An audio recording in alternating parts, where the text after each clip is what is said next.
and welcome to World Insight with Tian Wei, coming to you live from Beijing on CGTN. Coming up on today's program, China commemorated the 90th anniversary of its army with a large parade in Inner Mongolia, showcasing its most advanced weaponry. What message does this display of equipment send to the world?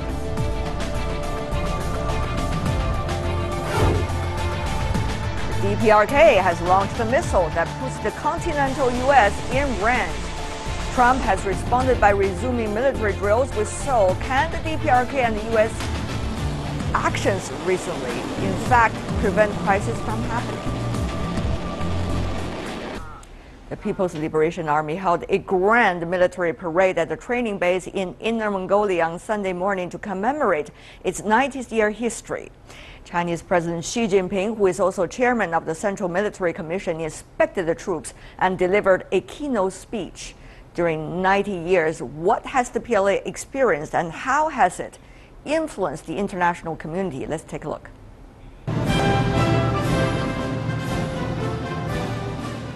This is the first time that China has celebrated its Army Day with a military parade since 1949. Over 12,000 PLA soldiers stood before the chairman for inspection at the Zhurehe training camp, meaning the heart of Mongolia. More than 500 armaments and 100 aircraft were on display during the parade, including the Army's most cutting-edge technology. China's fourth-generation fighter jet J-20, the Dongfang 21D missile, also known as the Carrier Killer. Over 40% of the equipment displayed at the event were being showcased for the first time.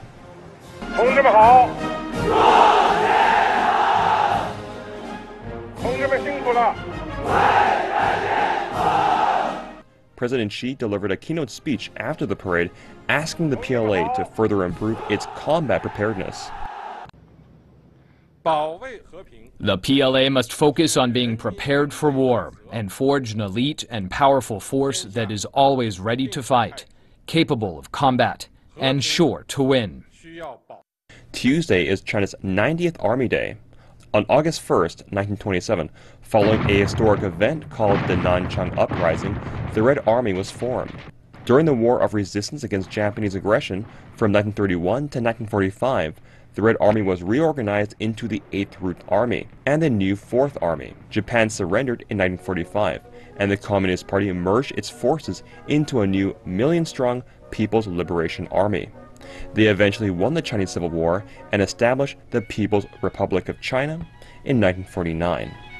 August 1st was chosen as the date to commemorate the People's Liberation Army. It is now one of the largest armies in the world. I firmly believe that our heroic PLA has the confidence and capability to defeat all invading enemies. Our heroic PLA has the confidence and capability to safeguard national sovereignty, security, and development interests. Besides defending the country's territorial integrity, the PLA has also taken on a greater role in international diplomacy. It is the backbone of maintaining world peace and has participated in the United Nations peacekeeping operations many times, making outstanding contributions to alleviating tensions and safeguarding world peace and stability. Its goodwill missions have been widely praised by the international community and have won honor for the motherland. And for more on the PLA military parade, we are joined in our Beijing studio, Zhang Junshe, Senior Colonel, Vice President of the China Naval Research Institute. Welcome, sir. Joining us also in Beijing, Mr. Zhao Tong, Associate in Carnegie's Nuclear Policy Program, based at Carnegie's Tsinghua Center for Global Policy. Welcome as well. Also joining us in Washington, D.C. in the U.S., we have Ms. Priscilla Clapp, Senior Advisor to the U.S. Institute of Peace and also the Asia Society. Welcome, ma'am. I want to welcome the three of you, but I want to begin the conversation by asking the two gentlemen here in Beijing, what exactly has China demonstrated over the past weekend, its military capability? Senior Colonel Zhang, I want to begin with you. Of course, you are coming from the Navy, so help us understand the submarines, stealth fighters, as well as earlier we know the aircraft carriers. What have all of them put China to in categories of military strength in the world? Well, it is true that China has achieved great progress in terms of military strength through the acquirement of the conventional arms and equipment, and also the nuclear-powered submarines, just as you mentioned. So the fourth generation fighter, we have acquired the J-20. It has used the stealth material and technology to cross its radar reflection section, and also it has a long combat radius to fight, and it can master air supremacy in the future air wars. And also but the first aircraft we have acquired is only a conventional aircraft carrier. Its displacement is only about 50,000 tons. I think although we have achieved such progress, but I think the PLA Navy still lags far behind the U.S. Navy. What are you talking about? Exactly what are you referring to? So for instance, compared with the number of the aircraft, the United States Navy acquires now 11 aircraft carriers, nuclear-powered, with the recent adoption of the USS Ford, the newly built nuclear-powered aircraft carriers. Their displacement is about 100,000 tons. So China's aircraft only 50,000 tons, only one. And compared with the nuclear-powered submarines, the United States has about 70 nuclear-powered submarines, including 14 strategic ballistic missile submarines. So China still lags far behind the United States Navy, I can say. Well, that is according to the Navy officer, but what about to you, Mr. Zhao? Of course, you have been an expert researching extensively about the DPRK issue. Of course, the intercontinental ballistic missiles would very much attract your attention, I would assume. So this time, China has what they call the Dongfeng 31AG.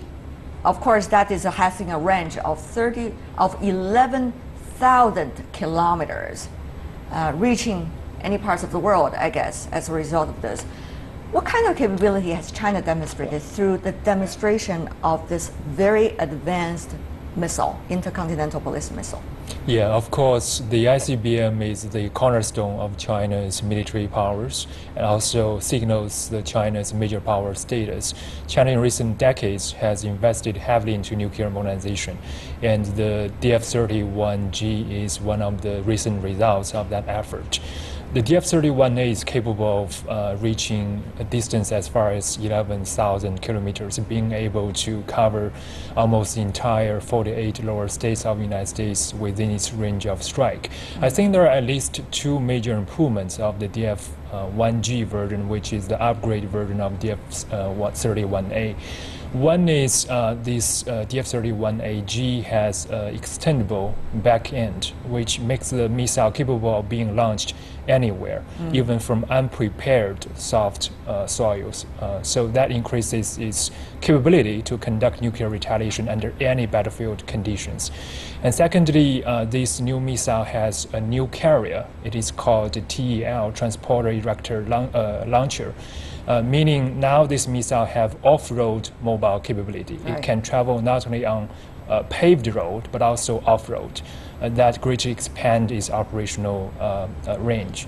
And also, I'm sure this new missile is also armed with very advanced penetration aids, being able to countering advanced missile defense capabilities, given that there is increasing deployment of advanced missile interceptors around China. This is very important for China to maintain its nuclear deterrence. But another very important factor is the reason why China is willing to reveal this new missile, I think, is because China already has another more advanced ICBM under development. So that could be the long-rumored DF-41. So there might be something more powerful coming down on the going forward. Just to add what you have just said, this specific Dongfeng 31AG, of course, has another characteristic, which is carrying multiple warheads rather than just one warhead compared to the earlier generation, which is the 31A. So all of these characteristics, where do you think this would put China in terms of the capabilities of intercontinental ballistic missiles? And we know so many countries are developing it, the United States, UK, Germany. You see also India, North Korea working on it as well. So what is China having in mind in bringing out in very fast speed different generations of intercontinental ballistic missiles? Yes, indeed, China is making very rapid progress. There is report by foreign media that China has tested ICBMs capable of launching multiple warheads. And in this regard, China is quickly catching up. And in some areas, China is even leading ahead. Compared to other countries, China has its own mobile ICBMs, road mobile ICBMs, and the United States doesn't have road mobile ICBMs. All the American ICBMs are based in silos underground, which limit their mobility and survivability. I see.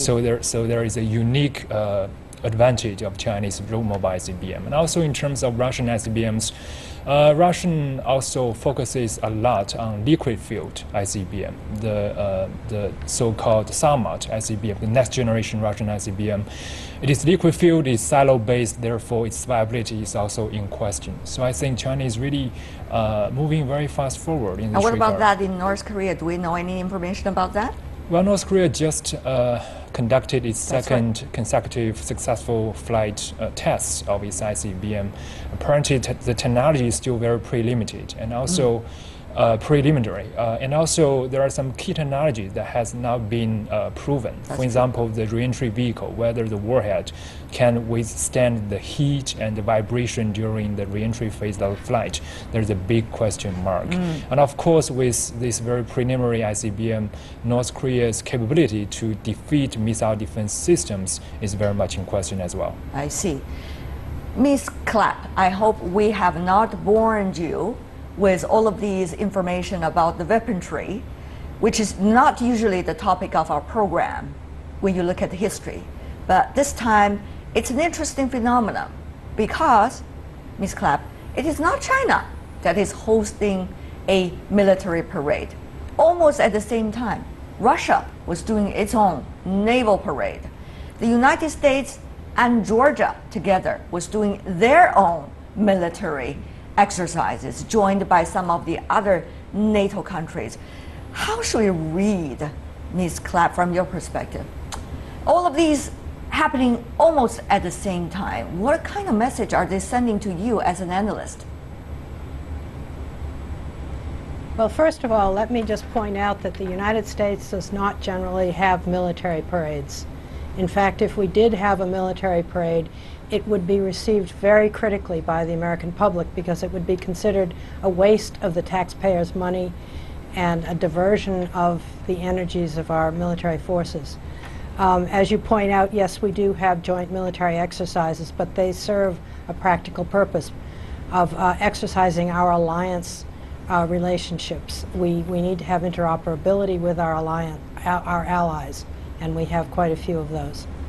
I have spent a lifetime seeking alternative ways of resolving disputes so that we don't need to use military force. In fact, all of these nuclear weapons that are being displayed by the major nuclear powers, including the United States, have the ability to wipe out the world several times over. And if they were ever used, the conflict would escalate very quickly into the annihilation of the whole Earth. So it just seems very silly to me to be talking about the relative abilities of one nuclear weapon over another nuclear weapon. It doesn't matter. Sorry, but I am very skeptical of military parades. I understand your perspective, but Mr. Zhao, since the military, particularly the nuclear weapons were invented, they were used, and they have been using as a way of deterrence, rather as a way of weaponry to strike the other parties. That's why we are still alive. And that is why I want to ask you the similar questions as I did to Ms. Clapp. How should we understand the almost same time military exercises, military parade, all in a way trying to demonstrate the capabilities to the party or to the other parties, happen at the same time? Why are we seeing such a intense frequency of these things happening around the world regarding China, United States, Russia, and some of the other players these countries are working with? As you rightly pointed out, the primary goal of nuclear weapons is for deterrence. But there are three key components, three key elements of deterrence for deterrence to work. One is capability to deter. The other is the political resolve to use this capability. And third element is the capability to communicate your resolve to use this capability. So China is actually taking a page from the American playbook. Increasingly, after China obtains credible nuclear deterrence, is willing to display its capability and is willing to show its resolve to use this capability if needed. And China has done so through many means. China has conducted parades, which is an important way to show the capability. And China has actually put one of the advanced DF-31 missile vehicle at the military museum for the general public to see. And China has, through TV and news reports, openly revealed new progress about nuclear submarines, ICBMs, missile forces. All those are means to show China indeed has the capability. China is now afraid of the missile defense network or the conventional precision strike weapon that can threaten, in theory, China's nuclear forces. So China is becoming more confident about its deterrence and is delivering this message through a more transparent manner. And what about to you, Senior Colonel Zhang, because you are from the military? So to a civilian analyst like Mr. Zhao, he read the messages in the way that he just interpreted. What about to military people like you? What kind of message do you think this has been sending to the rest of the world, to you particularly? I mean, 12,000 Chinese military people in different kind of formations participate in this parade. What to you is this message? Well, I think there are at least two aims. First is that we want to demonstrate, to show the achievements of this round of defense and military reform conducted in recent years. And we can see the achievements in terms of equipment and also the training of the military troops. Second, I think, of course, any parade will send a signal to the outside world. Or we can deem this as deterrence. So just as Mr. Zhao said, deterrence could be achieved by other countries, maybe through two, at least two. One is the capability. You should show to the other people that you have the capability to fight back if you are attacked. Second is the determination and will. If we are attacked, we will absolutely fight back. So especially for the show of the nuclear weapons will show that these nuclear weapons will play a role as nuclear deterrence and also nuclear counterattack if China is attacked by any other country. And therefore, I want to go back to Ms. Clapp. The other two gentlemen have come up with their own interpretation of everything. But to you, when we are in a world whose order is dramatically changing, I don't think I have been exaggerating what I just said. How do you think Washington can analyze clearly the situation? And can Washington do that with the White House pretty much in opposition to some of the other key important organizations of the government at this point, Ms. Clapp, and a vacuum of sound decision-making in Washington, which is one of the biggest political capitals in the world?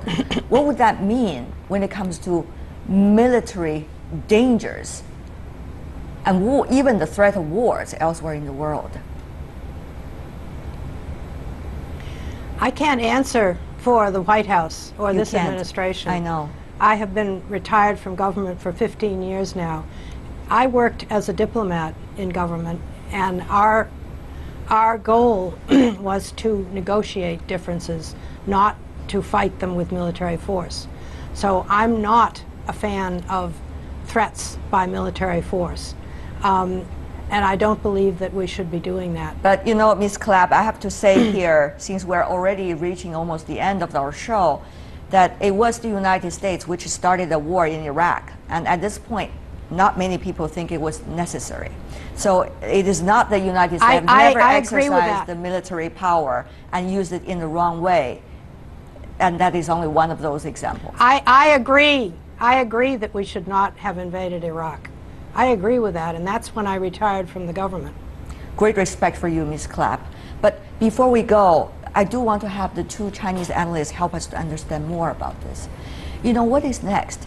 The Chinese spokesperson of the Ministry of Defense talking about all of these showcasing of weaponry and military capability do not have anything to do with things in the surrounding situation. That's the word they used. But at the same time, it does demonstrate China's military powers. So how is China going to use this power correctly, smartly, and do it in a way that is for its own benefits and also for the benefits of the others? We talk about deterrence, we talk about many strategies. How to use it well? Senior Colonel Zhang. Well, I think first we want to use these weapons, including the nuclear weapons, to be used mainly for self-defense. So we want to show our determination, will to fight back if we are attacked, and also we want to demonstrate the capability that we can fight back. So I think this is, again, a deterrence against any country that wants to attack China. They should think over before they do this. So the message is very clear, and yes. the things behind the message is also very clear to you as a military man. Yes. And what about you, Mr. Zhang? I think clearly China has expanding economic interests across the globe, and therefore China should really focus their growing military power to better protect its citizens overseas, its economic interests, its investments overseas. That would, focus the military for self-defensive purposes. But I also agree that when a country becomes more powerful militarily, it will face a temptation to abuse this power for narrowly defined, self-interests. I think other countries, previous superpowers, did not really face this or address this challenge properly. I think for China, it is also true for China that China should stay alerted to this constant temptation against self-narrow interests. But to, at the same time, as President Xi Jinping always says, we should never forget our original heart, which is China's original heart is for the benefit of the entire human being, for the benefit of the common interests of the international community. We should always remember our original heart. Right. If the military is about win, then there has always been a concept in China since the reform and opening up, that is the win-win. That is going to be the soul, I guess, hopefully, of this world. Thank you so much, gentlemen, for being with us. Zhang Junshe, Zhao Tong, and thank you so much, Ambassador Priscilla Clapp, for being with us as well. Really appreciate it. And that is all the time we have for this discussion. You are watching World Insight with Tian Wei, still to come on our program. The DPRK launched a missile capable of reaching the U.S. mainland. At the same time, is dialogue to defuse tensions now out of reach? We're going to ask those questions and many more for our next panel.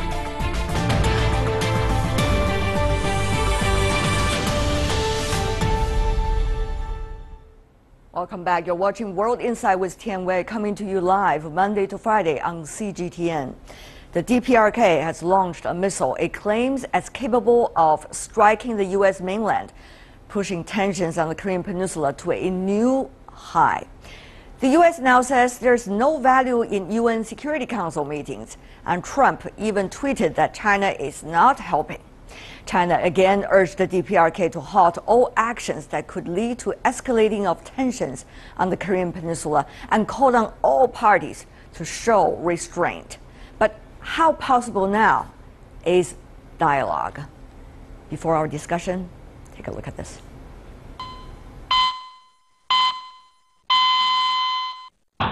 The DPRK's latest long-range missile test was without doubt its most successful. Soaring to an altitude of 3,700 kilometers and flying for about 45 minutes, experts say for the first time the whole U.S. mainland is well within Pyongyang's range. The reason why we conducted the maximum range simulation of ICBM test launch was to send a stern warning to the US that has applied sanctions against us at this time that they are losing their mind.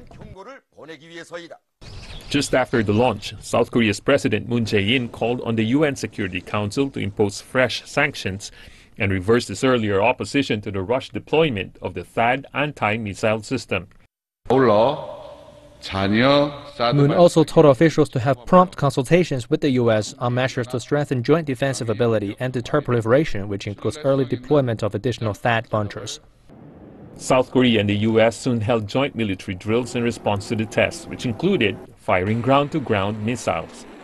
The era of strategic patience is over. The President of the United States is leading a coalition of nations to bring pressure to bear until that time that North Korea will permanently abandon its nuclear and ballistic missile program. U.S. President Donald Trump, in tweets related to the DPRK's nuclear program and China-U.S. trade, said China had done nothing for the U.S. on Pyongyang, an accusation China denies. First of all, we believe that the DPRK nuclear issue and the China-US trade are issues that are in two completely different domains.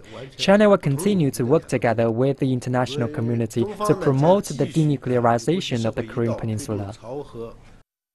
The Chinese Foreign Ministry has urged the DPRK to halt any moves that could escalate tensions on the Korean Peninsula and also called on all relevant parties to exercise restraint. China has repeatedly said it is not the responsibility of Beijing alone to resolve the issue and that Washington and Pyongyang both need to take steps to calm tensions and address each other's concerns. But the DPRK's latest missile launch seems to have pushed the dialogue one step further away. So, has the Korean Peninsula situation come to a head? Our panelists weigh in on this topic, joining us in Beijing studio, two of them. First of all, Yang Xiyu, who is a senior research fellow from the China Institute of International Studies. Of course, he participated in the very beginning, the six-party talks from China. And also joining us in Beijing studio, Mr. Kim Young-chan, visiting scholar at Tsinghua University and also the editor-in-chief of the Fourth Media. He also teaches from time to time at Kim Il-sung University in Pyongyang, the North Korean capital. Joining us in Washington, D.C. in the U.S., we invited Mr. Jonathan Pollack, who is the interim SK Korea Foundation Chair in Korea Studies in the Center for East Asian Policy Studies and a senior fellow in the John Thornton China Center at the Brookings Institution. Of course, a very well-known American scholar on the Korean Peninsula issue. Welcome as well. I want to start it with you, Professor Chang, here in Beijing. Sure. You are an American citizen, right, and yet you managed to travel back and forth to DPRK to teach in the Kim Il-sung University. Last time you were there, July the 4th. Remember how the public responded to it? It was the time when the first intercontinental ballistic missile was launched and was supposed to be successful. In my knowledge, even the DPRK, the population didn't know what went on. Only after it had successfully tested their first the ICBM, the test fire, an official public announcement made the next day, and everybody found out. So it's a hilarious, enthusiastic, and people had a mad rally celebrating the evening dance, and so everybody was... Why? Why did they do that? Did they tell you? I mean, yes, I heard that they are now fully, in a way, ready to deal with any outside aggression, specifically U.S. aggression in a military way, including the nuclear, the preemptive strike, so-called, yeah. And Mr. Pollack, of course, the second ICBM was launched over the weekend.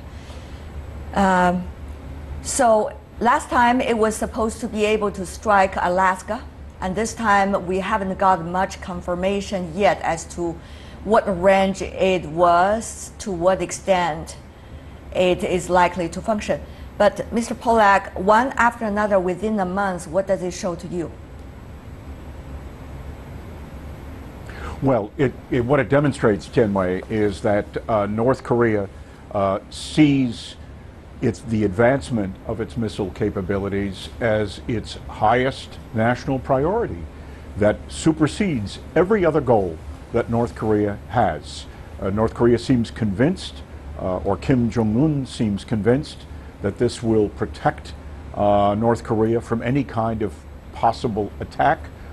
But absent North Korea doing something extreme and rash, it won't be attacked. It hasn't been attacked by the United States or anyone else since the Korean armistice.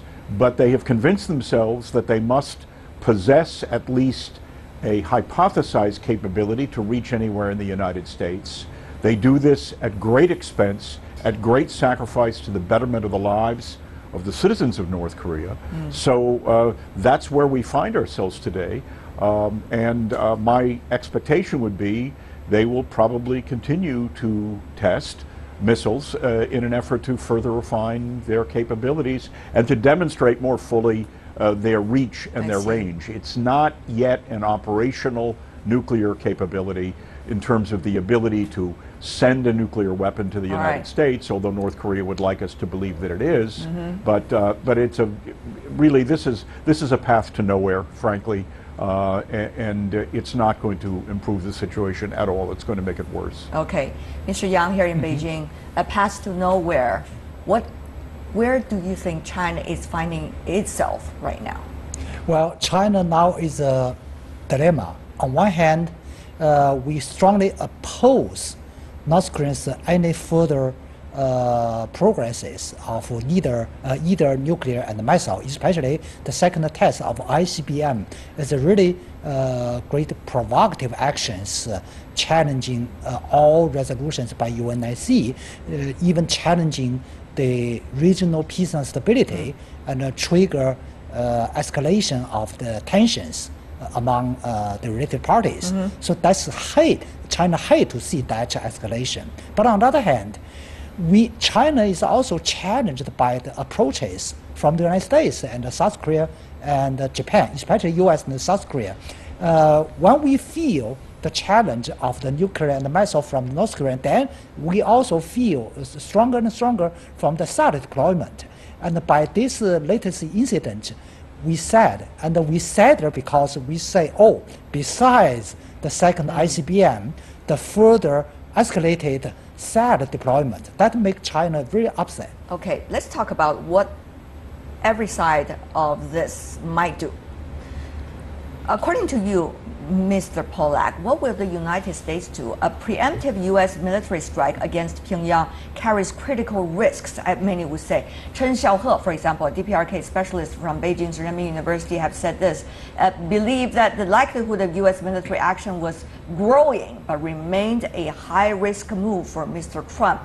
That, of course, is a Chinese scholar's view, but there have been advocacy for military strike in Washington, D.C. You know this better than I do, and probably anybody else here. So with an unpredictable Trump administration, at least from outside looking inside, what might be U.S. reaction? Tianwei, I see zero evidence, that anyone in a position of authority in the United States government is contemplating or preparing for preemptive military actions against North Korea. Zero. I regret very much President Trump's reliance on tweets. They are not helpful. They are very, very undermining. And when we talk about the need for restraint, that restraint can be verbal restraint as well as military restraint. But you know, again, there's a lot of speculation, loose talk of one kind or another, and my concern would be somehow it convinces some people that we are on the precipice of an enormous military conflict, when I do not believe that to be the case. I don't like the fact that all this language. Mr. Polak, let me ask you even more specifically. You are a very respectable scholar in this field. Yes. But what are you saying here? Is it that there is no way such thing will be done, or you don't see evidence of such thing that can be done, Or you don't want such thing to happen? Or you don't see at all any attempts by any party within Washington that is trying to move and shake the current situation? And Mr. Pollack, with my full respect, what exactly are you referring to? When people use the term military action, and that has been used in recent days, there have been military responses. The United States flew 2 B-1B bombers over South Korea. It undertook some missile exercises on the, I believe, on the east coast of the Republic of Korea. But those are actions, whether people agree with them or not, they are not a precursor to start a war. They are intended as signals of deterrence. You just finished a very interesting discussion with several of your Chinese colleagues and one former American official about deterrence. These are the paradoxes of deterrence. The United States believes keenly that it must demonstrate the will to respond to any actions that North Korea might take, but that shouldn't surprise anyone. They are not intended to trigger a conflict, and nor are they an indicator that we are planning on a conflict. Mr. Yang, Mr. Pollack was suggesting the tweets from President Trump not helpful, but he tweeted again, of course this time about China. He said, I'm totally disappointed why the previous administration had billions of trade with China while they refuse, quote, to do anything for us regarding, you know, putting more sanctions on DPRK. So does this put China in an even more awkward situation? I mean, after all, from China's perspective, it seems, Mr. Yang, it's the United States and North Korea, they have to handle this on their own. But now China is being caught in between and has become this punch bag. Everybody can punch, you know, no matter what the other side did, right? So, Mr. Yang, what about that role about being a punch bag? Well, China will, no matter how difficult the situation between the two conflicting parties, China will firmly insist what China has been, say, peaceful solution, strongly oppose North Korean nuclearization by peaceful manner. And by American approach, they hope China to do all the China can to economically make North Korea go into collapse. That is Trump's hope and goals. That's not China's goal, and China will not do that. What is China's goal? China's goal is we need firstly, a peaceful, denuclearized, and prosperous North Korea is a benefit of all the parties related and the benefits of the North Korea. Right. By that purpose, China encourages North Korea to denuclearize towards the prosperous, bright future. But for the U.S., they want to make all of the sanctions to get North Korea to go to collapse. So this is not only different approach. The ways that China prefers to do it. Yeah, but also, of course, we have a difference from North Korea. Say, we want to nuclearize and prosperous, but we say denuclearize and prosperous Korea. And for U.S., no Korea. Collapse Korea. All right, let's go to Professor Chang. Why can't denuclearize and a prosperous Korea? I don't think the denuclearization of the Korean Peninsula is already out of the question. Why is it out of question? It hasn't worked out at all last 25 years. And it's a very simple thing, and now everybody knows the only reason why there has not been any war, any military conflict, it is because the DPRK has armed themselves with they say the self-defensive, the nuclear deterrent power. That's the only way they have made them survive, while Libya, while Iraq, those nations haven't had any self-defensive measure. They've been destroyed. Professor Chang, with your knowledge of the administration in Pyongyang, with your personal contact with some of those in the capital, are you suggesting the negotiation, discussion, dialogue, any sort of these kind of things out of question? Yes, yes. As many now Chinese official position and many U.S. former and present officials say, the dialogue and direct talk between Washington and Pyongyang is the only way to resolve the question. Not any more military solution working at all. Now they have a ICBM, 2 times the testifier, and I believe the peaceful solution is coming. Is on the way. What is it then?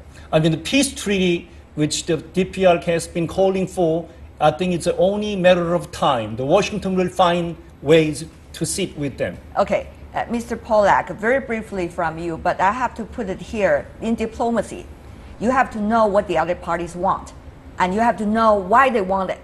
So from your perspective, with empathy, where is North Korea now? Do you think Washington, with sound judgment, will be able to do something for better?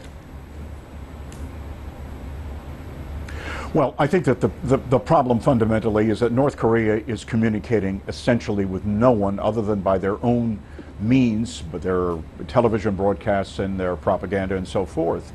They're not talking to Beijing. They're not talking to the United States. They're not talking to Seoul, even though Seoul would like to talk to them.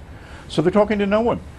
They have made their priorities clear, and we have to look at their actual behavior and to guard against any possibility of things leading to a crisis and to war, which would be a disaster for everyone involved. This is something where the United States and China, I believe, have very much a keenly shared interest, and we need to work much harder with China to make sure that nothing really bad happens on the peninsula. Shared goals, certainly, but it seems that the means to achieve that is becoming ever more different from one another, at least according to President Trump's tweets. With that, we're coming to the end of this discussion. Thank you so much, the 3 of you gentlemen, for being with us, sharing your insight from whichever perspective.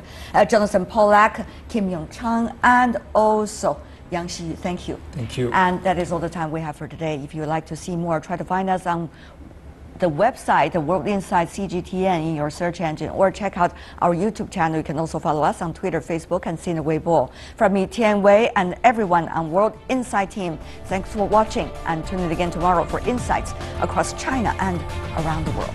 Good night.